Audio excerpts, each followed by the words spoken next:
Alright, here's a quick video of Zephmont. This is a car I got from my buddy Jerry. It wasn't nice enough for him, so he gave it to me. Got it home, got it stripped down, and it had been hit in the front, and right here on the firewall, it got pushed back a little bit, so it was crumpled. The frame rail was bent a little bit, so took it back to the firewall, and I'll drill out these spot welds and finish removing this section of it. And I've got a donor car. I'll do the same thing. I'll take it back to the firewall and then tie it on and leave this shock tower, and probably do a tube front end either forward of the shock towers, or we'll just have to see how that goes when I get there. Went ahead and closed up all the holes in the firewall, getting ready to be a race car. Looks like somebody already had the hood fly up on them right here. Took the door bars out. You drill these holes.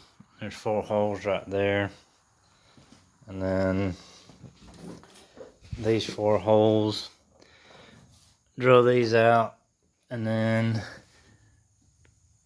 these at the front, you drill these out, and then the whole bar is loose, but they got these big daubs of glue that hold them to the skin, so you gotta try to carefully get those off so you don't dent the crap out of the door skin.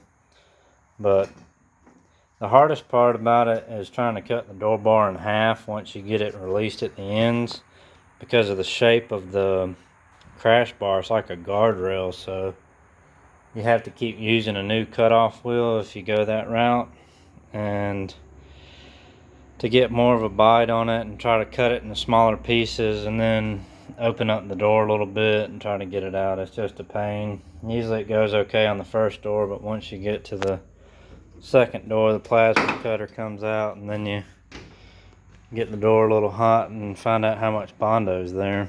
So luckily it doesn't really matter on this car, so that's why the plasma cutter got used. Come on to the back. We're doing a mini tub on it, because these cars just don't have a whole lot of space for a 275 on a 10-inch wheel. So instead of clearancing it with a hammer, I figure I'd just go ahead and cut it and move it in. I think it's 3.5 inches, and weld it in. So what I do is I actually notch the frame. So this is where the shock will go, and a coilover.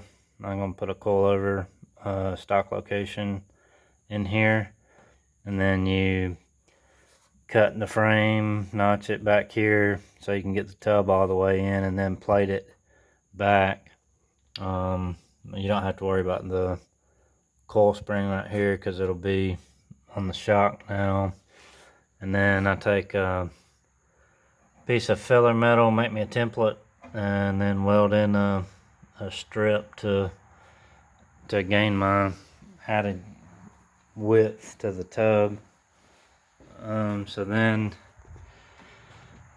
almost finished with this side, but as you can see, you get 3.5 inches, and then the trunk prop rod or whatever ties back into the tub, and then you still got the shock tower there.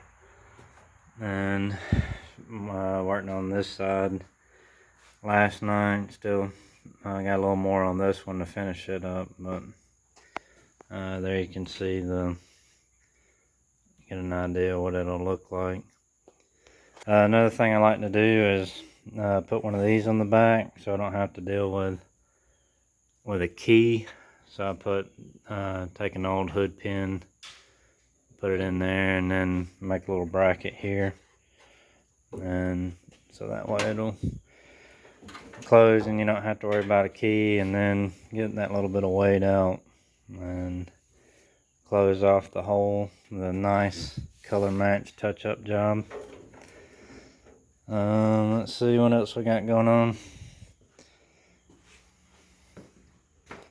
Also did the door locks too. Get rid of that weight and all the mechanisms and whatnot. These are through the floor subframes.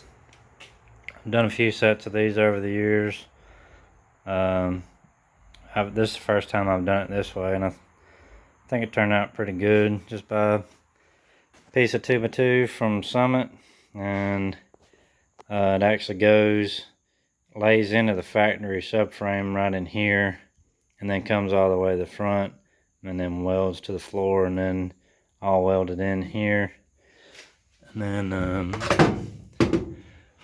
goes through the front seat frame bracket, through the rusty holy floorboard, and then back to a plate, and ties in where the rear subframe is. But it's not a straight line, so you actually have to cut it and fold it a little bit to get as you can see the angle where it comes down, and then follows over, and then plate it back in here.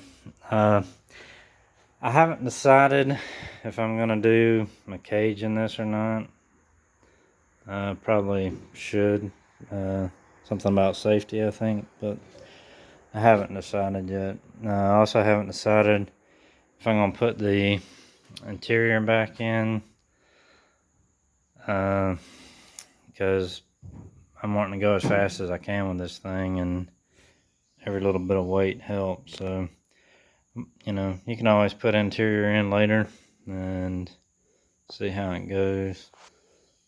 But got some cool little stickers on this car. Typically I remove stuff like that, but I kind of like them, so I think I'll keep them. It had one over here on the bumper.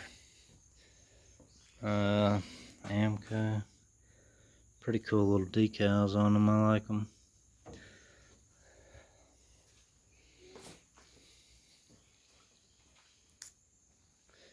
Amco Motor Club, $5,000 reward. Wow, maybe I should take them up on that.